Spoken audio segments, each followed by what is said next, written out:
¿Qué nos mueve a querer cambiar? Como en toda nueva conducta, no es tan difícil el cambio, sino sí el sostenerlo. Para ello vamos a tener que prestar atención porque lo pasado siempre vuelve, o al menos lo intenta y sabotea nuestras mejores intenciones. El tema, sin embargo, es un poco ir más al fondo y averiguar si es cierto que quiero cambiar algo o todo de mi vida. A pesar de que la vida es sumamente cambiante, el ser humano se apega a personas, circunstancias, condiciones, hábitos, maneras de pensar y hacer, etc. ¿A qué se debe esto? Creo yo que nos cuesta soportar la incertidumbre, por lo cual apelamos al control. Queremos tenerlo todo controlado, no necesariamente ordenado, pero sí bajo control. Y este control pretendemos ejercerlo no solamente sobre nosotros mismos, sino también, y mucho más riesgoso, sobre las personas. Así que muchos se transforman en policías de su propia familia. La verdad es que a mayor inseguridad personal, mayor es la necesidad de controlarlo todo, convirtiéndose la vida en un verdadero infierno para la persona y para sus allegados. Y entonces, a lo mejor en este punto sí, la persona busca cambios. ¿Qué es lo que creo que debería hacer alguien que teme a los cambios, pero entiende que sí debe hacerlos, o por lo menos los necesita? Primero, examinar la motivación que mueve al cambio. Si es el afán de controlarlo todo, lo que acaba por agobiar y dejar sin energía a la propia persona controladora. Tendrá que darse cuenta que si el control la daña, tendrá que ver antes del control qué es lo que había. Decíamos antes que era inseguridad personal, temor a decidir si esto o aquello, dudas paralizantes, etc. Esto entonces es lo que subyace al control. La segunda cosa, en este caso, no es cambiar lo que se necesita, sino abandonar el control y enfrentarse a la inseguridad. La necesidad de control es la respuesta a nuestras inseguridades. Podemos llamarlas también miedos. Y tú dirás, ¿miedo a qué? Bueno, miedo a no estar a la altura, a elegir mal, a no ser capaz, a desilusionar a alguien, a no cumplir con las expectativas propias y que otros han puesto en mí, etcétera, etcétera.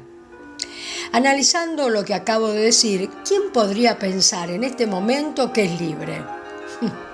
En mayor o menor medida, este tipo de miedos es de todos. La realidad es que la persona controladora aprendió a ocultar sus miedos e inseguridades detrás de máscaras como la del control, la cual le otorga una fútil sensación de poder sobre el entorno. Sí, porque hasta se suele ver con admiración a las personas que siempre tienen todo bajo control o por lo menos aparenta tenerlo. Claro que no estoy proponiéndote el descontrol como método de vida, y sí creo que alguien debe estar en control en el caso de nuestras vidas, para poder vivir de manera serena, día por día, y sabiendo que no depende nada de nosotros, porque cualquier día puede ser el día de la partida. ¿Por qué crees que le tememos tanto a la libertad? Ya que no soportar la incertidumbre tiene que ver con eso. No saber lo que la vida me depara ahora o después, decidir si hacer esto o no hacerlo, con las consecuencias que esa elección depara. Lo cierto es que siempre en toda elección hay algo que desechamos. ¿Y por qué entonces temer tanto el hacerlo mal? Precisamente porque, contrariamente a lo que pensamos y creemos, no somos libres. Dependemos para cada cosa del consenso familiar, social, de amigos y hasta de nuestro ego, que suele ser el más tirano. La tercera cosa, hacer preguntas. Sobre todo, reflexionar en lo que pensamos. Es muy útil tener esta actitud frente a nuestra vida para no juzgarnos y criticarnos, sino preguntarnos qué me lleva a hacer o elegir tal o cual cosa o a no hacerla. Seguramente allí aparecerá desnudo y en solitario el miedo, ese monstruo que se vuelve gigante cuando no lo confrontamos. Pero ¿podemos de verdad enfrentarnos cara a cara al miedo para reducir el poder del control en nuestra vida? Ya lo veremos. La cuarta cosa, corregir la percepción que tenemos de las cosas y de los otros. Dejar de apoyarnos en lo que no puede darnos apoyo verdadero. Llámense personas, estatus social, posesiones, título, familia, amigos. Vamos a analizar entonces por parte lo que dijimos para arribar a la verdadera solución.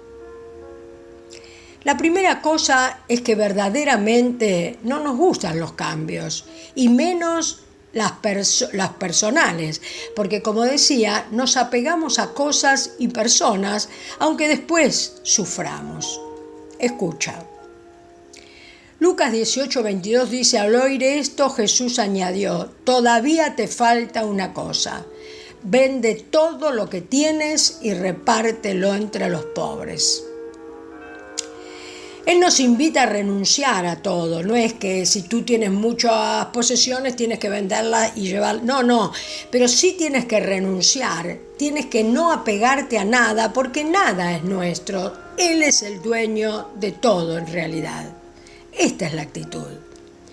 Marcos 4:19 dice: pero los negocios de la vida presente les preocupan demasiado, el amor por la riqueza los engañan y quisieran poseer todas las cosas. Esa es nuestra naturaleza carnal, pero bueno, con el Señor sabemos que debemos y nos conviene desapegarnos.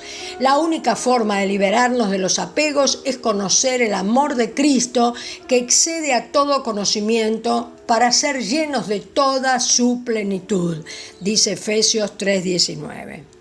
Hablando de control, te decía que entiendo que alguien debe estar a cargo de nuestras vidas, es decir, tener el control, pero un control saludable que nos ayude a no ir de acá para allá como una hoja al viento.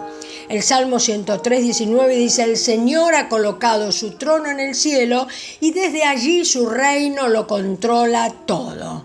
Y nuestras vidas también, si se las entregamos.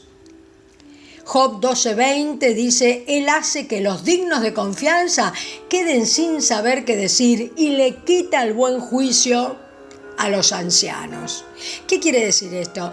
Que los dignos de confianza en su propia opinión, porque nadie es digno de confianza en realidad, todos fallamos, y los ancianos, que siempre se dice que los ancianos son sabios en su propia opinión también, y entonces dice que Dios quita, deja sin qué decir a los dignos de confianza y le quita el buen juicio a los ancianos. El otro control, el que se esconde, es el que esconde el miedo, es diferente. Ese, como proviene de la inseguridad, es tirano y nos sume en la infelicidad. Ese control es del ego. La otra cosa que te decía es, antes de tratar con el control, examinar lo que subyace a él, o sea, el miedo, y enfrentarlo. Veremos cómo hacer estas cosas de manera efectiva. Pues Dios no nos ha dado un espíritu de miedo, sino de poder, de amor y de dominio propio. ¡Qué maravilla! 3 cosas poderosísimas. Dice 2 de Timoteo 1:7. Cuando siento miedo, pongo en ti mi confianza. Confío en Dios y alabo su palabra. Confío en Dios y no siento miedo. Esto lo dice David, que sabía mucho sobre el miedo porque vivía enfrentando a enemigos que de verdad lo querían matar. Y él aprendió a confiar en Dios. Y por último, para no tener que apoyarnos en humanos que siempre fallamos o en cosas que no permanecen, dice el Señor: El Señor tu Dios estará contigo donde quiera que vayas. Por lo tanto, sé fuerte y valiente, no tengas miedo ni te desanimes. Josué 1:9. ¿Qué te parece?